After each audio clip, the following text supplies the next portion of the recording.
for the moments, thank you for the time. Ayat 39 dikatakan perempuan itu mempunyai seorang saudara yang bernama Maria. Maria adalah adiknya Marta. Maria ini duduk dekat kaki Tuhan dan terus mendengarkan perkataannya. Zaman dahulu itu, ya kan, perempuan itu kastanya agak di bawah. Ini sesuatu yang tidak lazim. Ini posisinya adalah guru, Yesus adalah sebagai rabi, dan Maria memberanikan diri itu sesuatu yang ekstrim. Tidak lazim, tidak normal ketika seorang rabi harus mengajar perempuan. Itu tidak normal. Dalam budaya Yahudi itu sesuatu yang tidak normal. Tapi Maria mengambil posisi itu, memberanikan diri untuk maju melangkah, untuk ada di kaki Tuhan. Ini bukti kerendahan hati dan keberanian. Rendah hati, oke. Ya kan? Tapi butuh keberanian juga.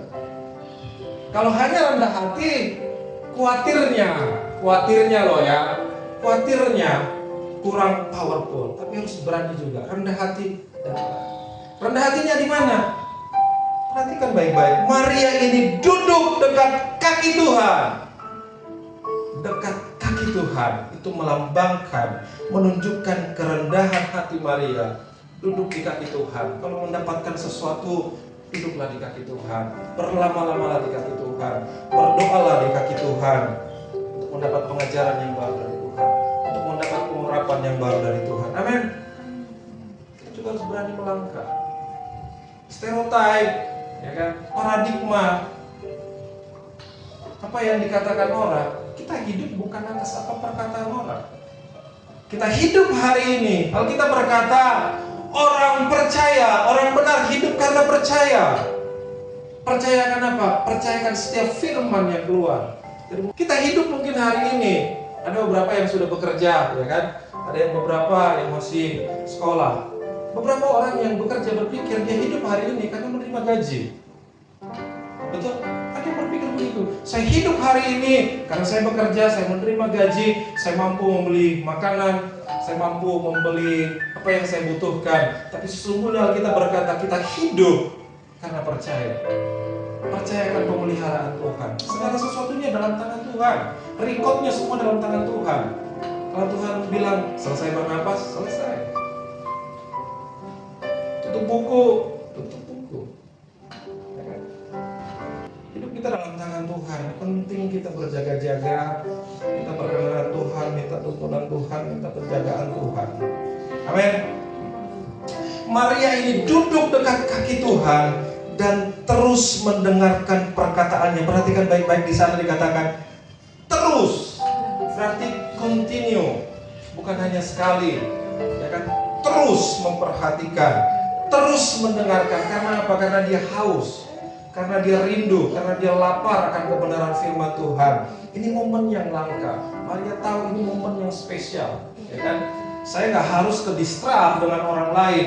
Karena Yesus hari ini hadir di rumah saya, ya kan? Saya harus memanfaatkan waktu yang terbaik ini. Kita manfaatkan waktu-waktu yang terbaik, ya kan? Kita manfaatkan waktu-waktu kita yang terbaik.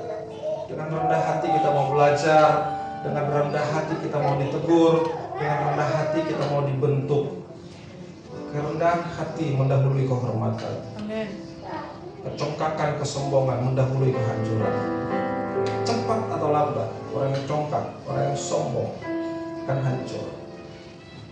Ayat 40 dikatakan, sedang Marta sibuk sekali melayani. Ia mendekati Yesus dan berkata, Tuhan, tidakkah engkau peduli bahwa saudaraku membiarkan aku melayani seorang diri? Suruhlah dia membantu aku. Ini sesuatu yang aneh loh. Sesuatu yang aneh gitu kan. Ada seorang tamu datang ke rumah kita. Kalau kita baca ini, sebenarnya harusnya Marta itu gak komplain, ya kan? Karena apa? Gak mungkin datang tamu kita biarkan gak ada yang ajak ngobrol, betul? Ya kan? Ini sesuatu yang aneh. Saya baca ulang-ulang, saya baca. Ini kok aneh gitu loh. Ini kok aneh. Harusnya Marta itu senang karena Yesus gak dibiarin nganggur. At least ada yang temenin gitu ya. Tapi ini lucu sekali.